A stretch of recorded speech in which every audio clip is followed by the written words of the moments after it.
All right, good afternoon, everyone, and thank you for joining us here at BC Place ahead of our women's national team rivalry match between Canada and United States. I'd like to welcome our guest speakers today, starting with the president of CONCACAF. We're honored to have Victor Montagliani here in our presence, as well as the president of Canada Soccer, Stephen Reed. Introduce our head table here to my far right, head coach of Canada, John Herdman. Next to John, Christine Sinclair, captain of Canada women's national team. Next to Christine, Becky Sauerbrunn, co-captain, U.S. women's national team. And finally, the head coach, U.S. women's national team, Jill Ellis. Thank you, all of you, for joining us. I'd like to introduce a couple of board members of Canada Soccer, Charlie Cassetto, Charmaine Crooks, as well as an alumni of the women's national team of Canada, Karina LeBlanc. Karina, thank you for joining us. Thank you, everyone, for being here. It's certainly an honor for us to have the CONCACAF president, former president of Canada Soccer, and current vice president of FIFA, Victor Montagliani, here to say a few words. Victor, if you may.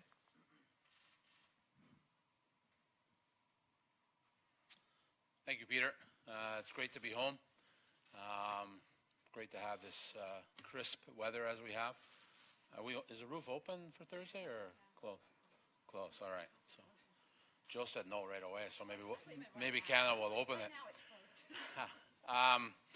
Extreme honor, especially being in the presence of some real top-class people here, John and Jill and Becky and Christine as players. With CONCACAF, as we know, we have our Women's Day in football coming up on November 18th, so it's very appropriate that I'm here and also here to take in the game on Thursday between not only our two strongest teams in CONCACAF, but two of the strongest teams in the world, and obviously the pride of CONCACAF at an international level, teams that have won medals at Olympic Games and World Cups. And I wish the teams the best of luck on Thursday, and obviously as we move forward into 2018 with qualification in the 2019 FIFA Women's World Cup in France, which I'm sure both teams will be there representing CONCACAF and their respective countries. For me, it's an honor to hand out an award, CONCACAF Awards.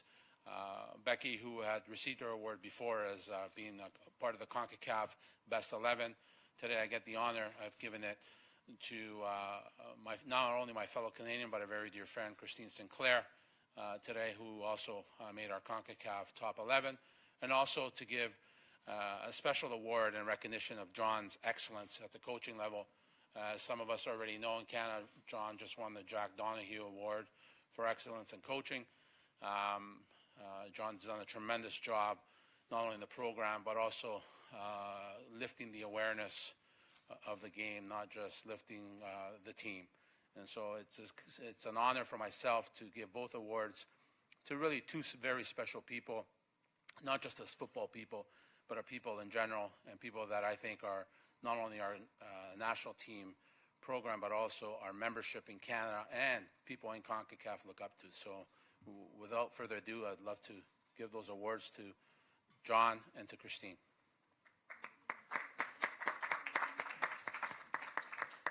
Okay, as Victor mentioned, Christine Sinclair is one of 3 Canadians on the 2016 CONCACAF Best 11, and she's receiving her award today.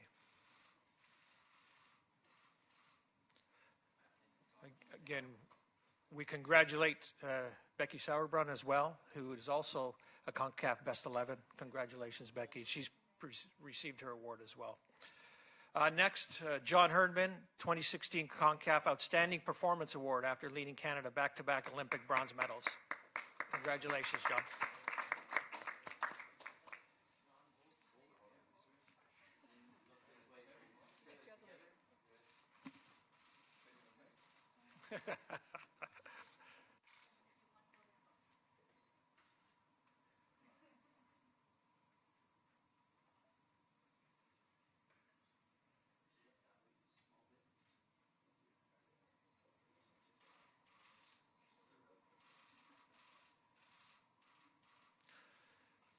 Congratulations, Christine and John. Thank you, Victor. And Jill, thank you very much for allowing us to make that presentation here. Thank you.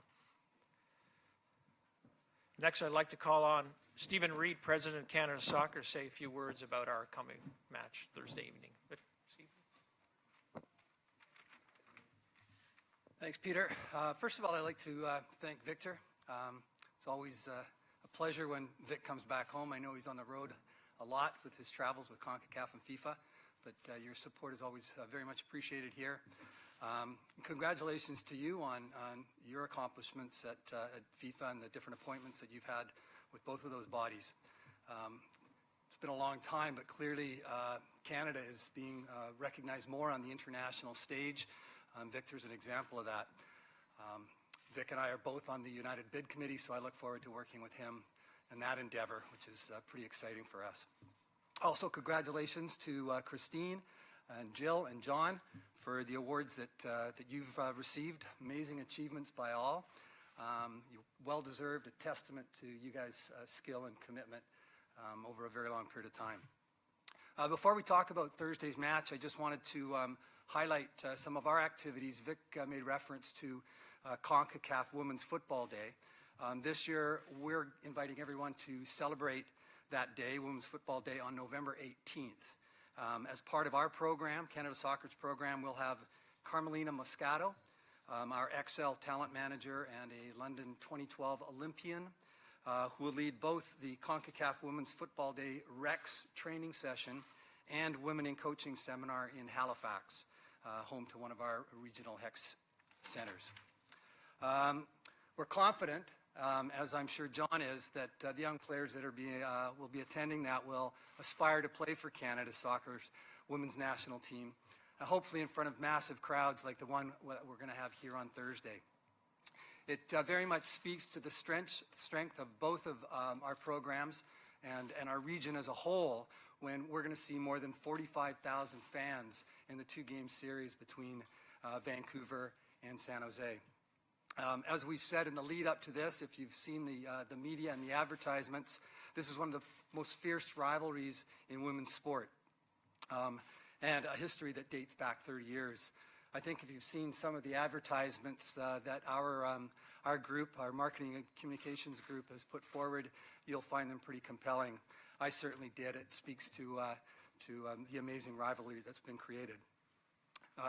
In terms of history, Canada and the U.S. are just two of less than a handful of nations that have drawn more than 20,000 fans for an international friendly match. You got to remember, we're talking about a friendly, not about a full World Cup qualifying or World Cup match. Canada continues to establish itself as a leading soccer nation, and on Thursday, we're very pleased to announce that we'll have pretty much a sellout crowd at BC Place Stadium of 28,000 people. So we look forward to both of these teams putting on a tremendous show for the fans and the city, and hopefully we'll all see you there to cheer on these two great rivals. Thanks very much. Thank you, Stephen. For a couple of updates for this Thursday evening, the match will be at 7 p.m., commence local time. Live national broadcast on TSN. As Stephen mentioned, the ticket sales, it will be a complete sellout in the lower bowl. We have less than 1,500 tickets remaining. So for everyone out there who doesn't have a ticket, now the time is to get the remaining tickets. At halftime, we are also pleased to honor 3 retired London 2012 Olympic bronze medal winners, Brittany Timko Baxter, Kelly Parker, and Chelsea Stewart. And we look forward to making those presentations at halftime. Now I turn it over to our special guests here, the ones who will be on the pitch. First, John, welcome. I wish I could be on the pitch. Maybe you could say a few words about how special this is to be playing United States once again, to be playing here in Vancouver, and your feelings about the match. Yeah, I mean, whenever we play the US, it's like Christmas. It's, I guess, the team everyone wants to play. I think for all the players that have come together for this match, we're very fans are going to turn up. But typically in the past, it's been like a Rocky movie that, unfortunately, Rocky never wins. And that's where it seems like when we play the US, they're hell of a battles, but there's never a happy ending for Canada. Well, there hasn't been for 20 years. So, when you put that opportunity in front of a group of players, we've got a young squad. It's a hungry squad. They're passionate to play for Canada in front of their home fans. So,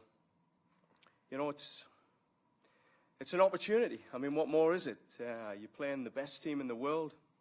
You know what that team's about. They've got great players. And for us, we are going to need the fans here in BC. It's a big one for us. The fans are going to have to stand up with us. As I say, it's been 20 years.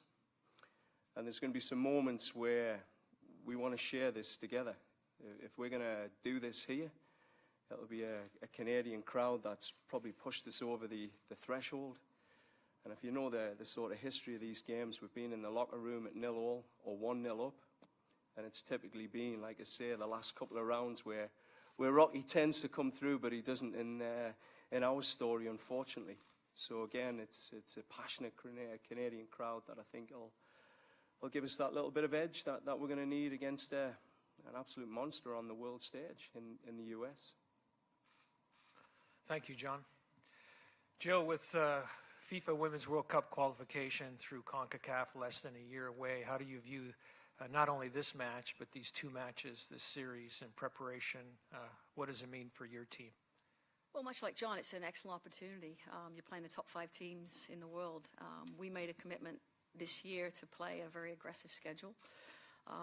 We've had a lot of different players in, a lot of new players in. So I think it's just a nice way to finish the year playing an excellent match. I mean, everything over the past 5 or 6 games for us has been about our focus on ourselves. So playing such a great opponent gives us an opportunity to learn more about ourselves.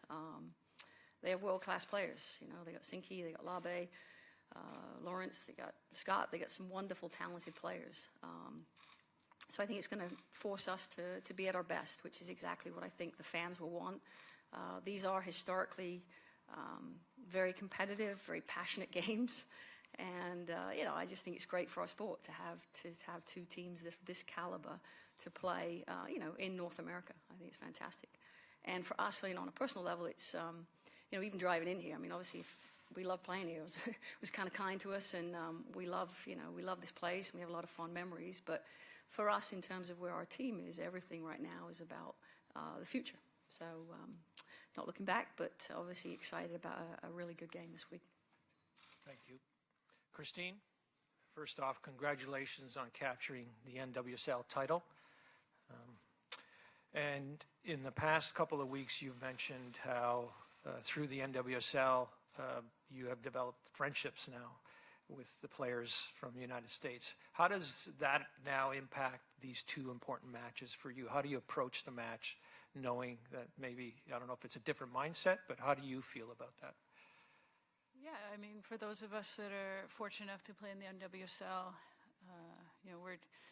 we're teammates, training every day, playing every weekend against, obviously, the vast majority of the U.S. players. And I've been asked so many times this week about the rivalry between the 2 countries. And for me personally, it has taken a little bit of a different path now. I mean, I'm friends with, obviously, my Portland teammates. I know a lot of these players from playing against them week in and week out. But obviously there is something different once you put on your national team jersey and you're representing your country.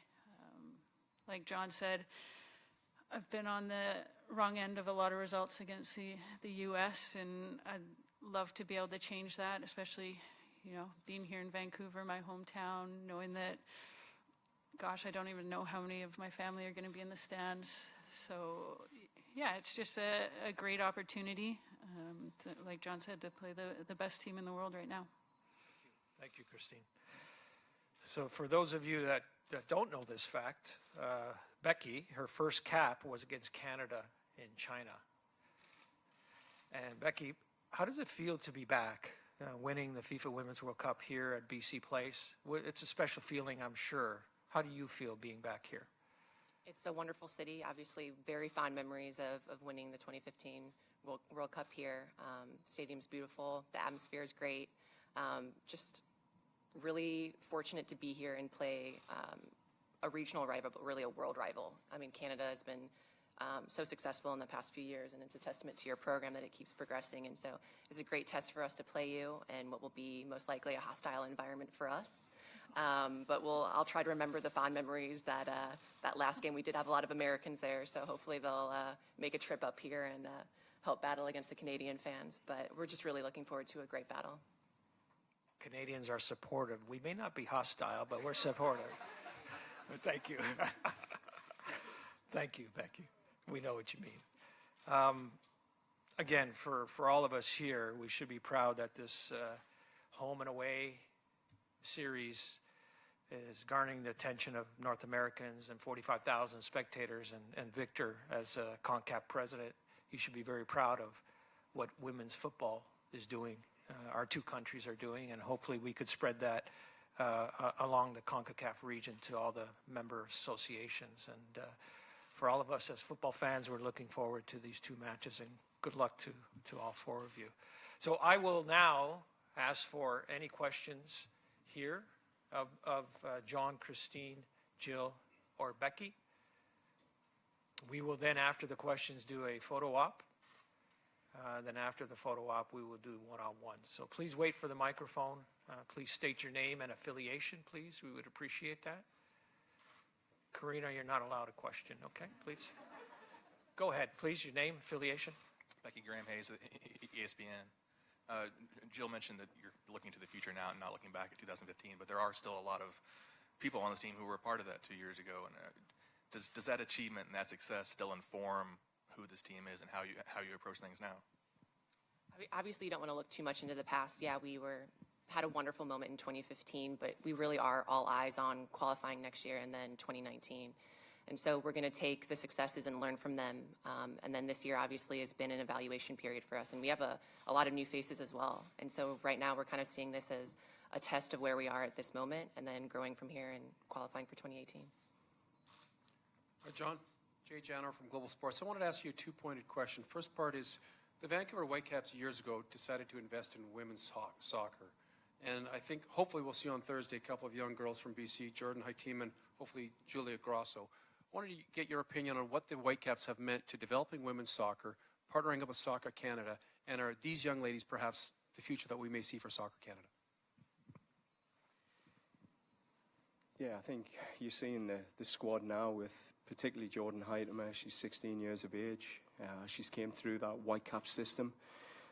The Whitecaps partnered with BC Soccer and Canada Soccer to set up our Regional Excel Centre, which is a key part of our system. We've shown at the Olympics we had 8 players under the age of 20 that were picking up bronze medals, and we've invested a lot of time and energy into getting a very clear philosophy, aligning our system, and then bringing a professional team like the Whitecaps that have brought that level of professionalism from the men's side into the women's side. And, you know, the standards are the same. It's fantastic. Jordan's getting what Alphonso Davies is getting in the centres, just with our curriculum and our guidance and our philosophy to make sure that when she comes into the national team, it feels like a second home.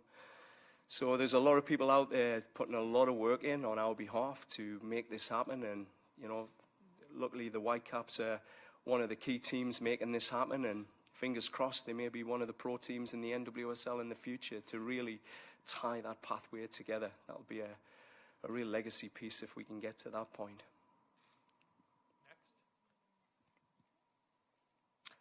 Next.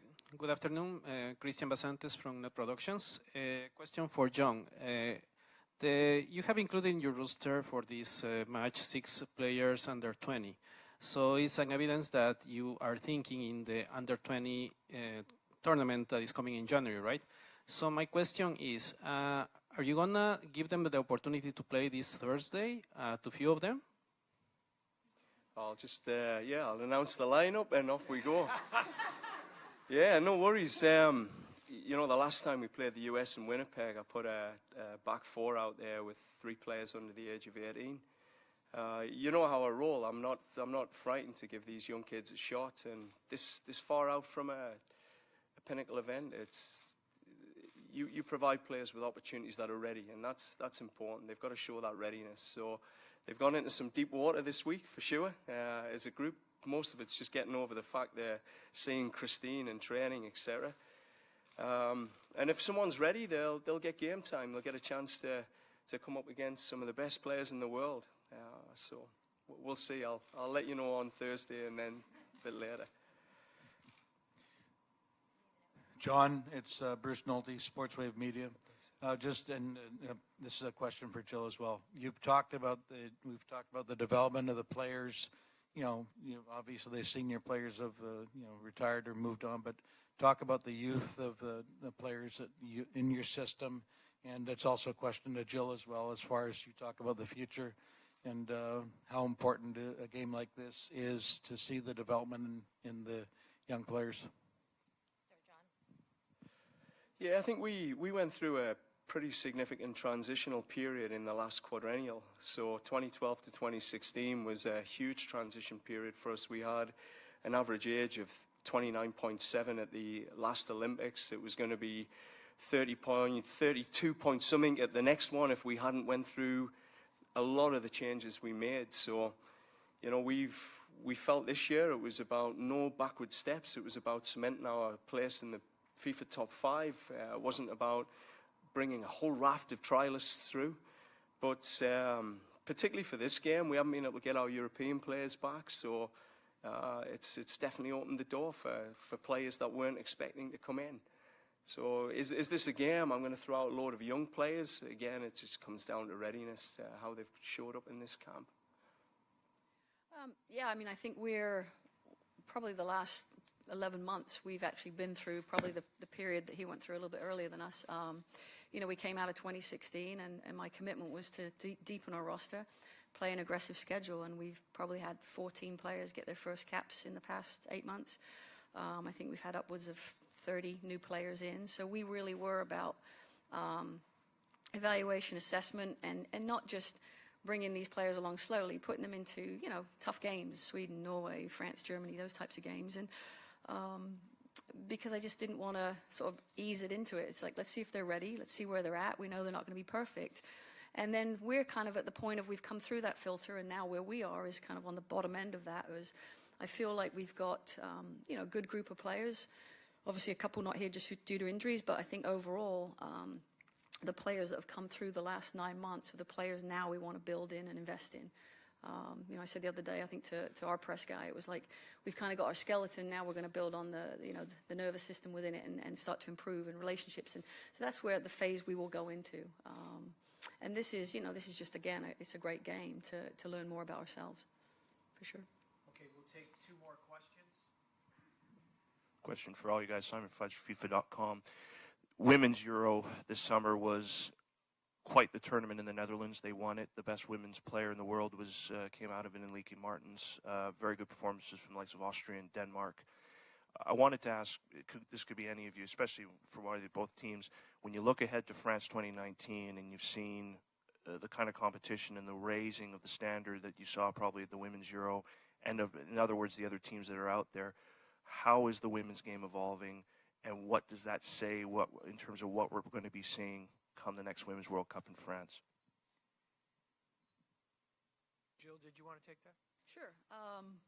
I think it's, what we've now seen is this more parity. You're seeing teams outside of the traditional top 8, now competing and winning major tournaments. So I just think overall, I think every time, and I think certainly, the 2015 World Cup here in Canada just did such another good job of promoting our sport globally.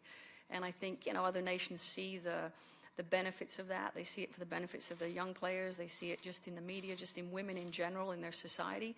So I think everybody's kind of harnessing that. And So I think in all these other countries, you're seeing a greater investment in coaching, in player development.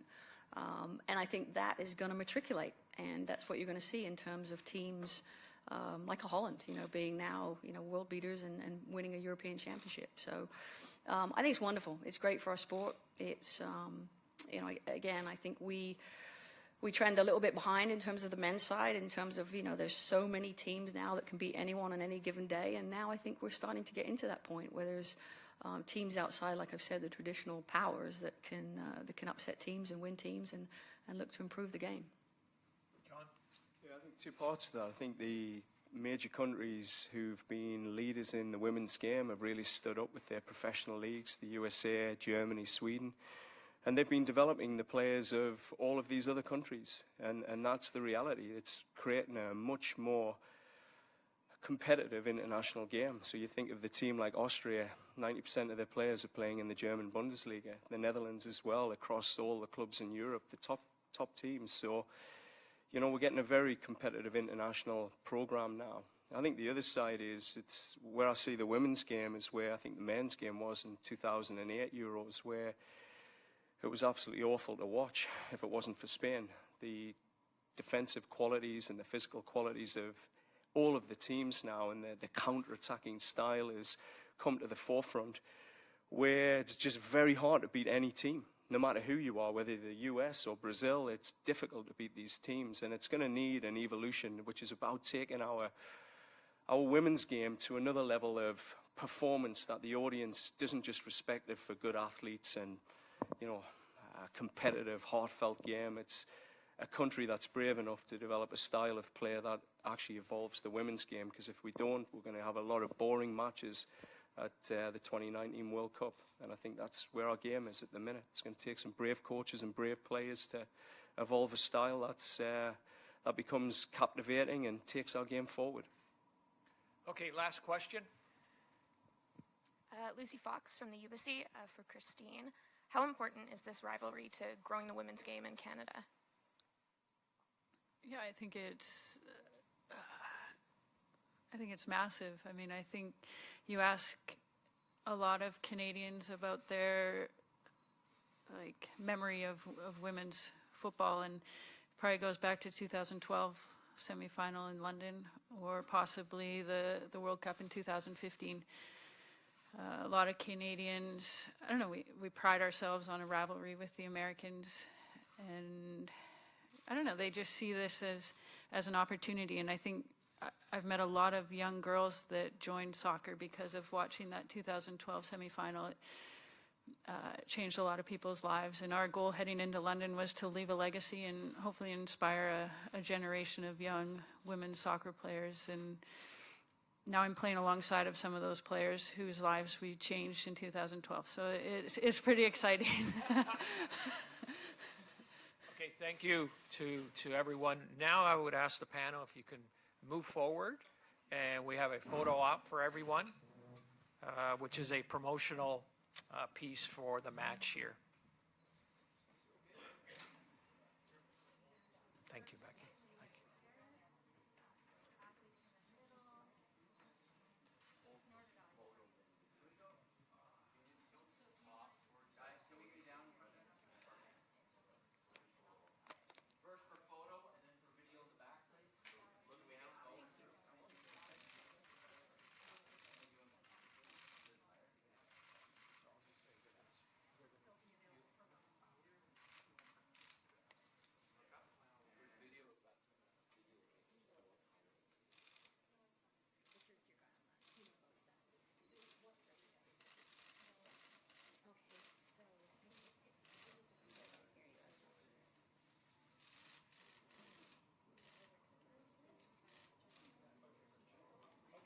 Thank you very much. We will now break for one-on-ones. Thank you, everyone. Jill, thank you very much.